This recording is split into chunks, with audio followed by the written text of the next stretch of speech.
நம்ம வீட்டுல சூப்பரான மீன் குழம்பு தான் செய்ய போறோம். கன்னியாகுமரி ஸ்டைல் மீன் குழம்பு.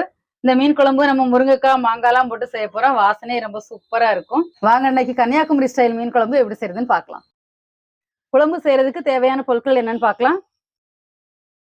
இந்த கன்னியாகுமரி ஸ்டைல் மீன் குழம்பு பொறுத்த வரைக்கும் எண்ணெயே அதிகமா யூஸ் பண்ணாம செய்யக்கூடிய மீன் குழம்பு. எண்ணெயில எதுவுமே வதக்க வேண்டிய தேவையில்லை. எல்லாமே பச்சையா அரைச்சுதான் நம்ம ஒண்ணா குழம்பு கூட்டி வைக்க போறோம். வாங்க இன்னைக்கு அரைக்கிறதுக்கு என்னெல்லாம் பொருள் தேவைன்னு பார்க்கலாம். நாளைக்கு 1 கிலோ மீனுக்கான அளவு தான் சொல்ல போறேன். மசாலா பொருட்கள் எல்லாமே ஒரு பெரிய தேங்காயில பாதி மூடி தேங்காய் துருவல் எடுத்திருக்கிறேன்.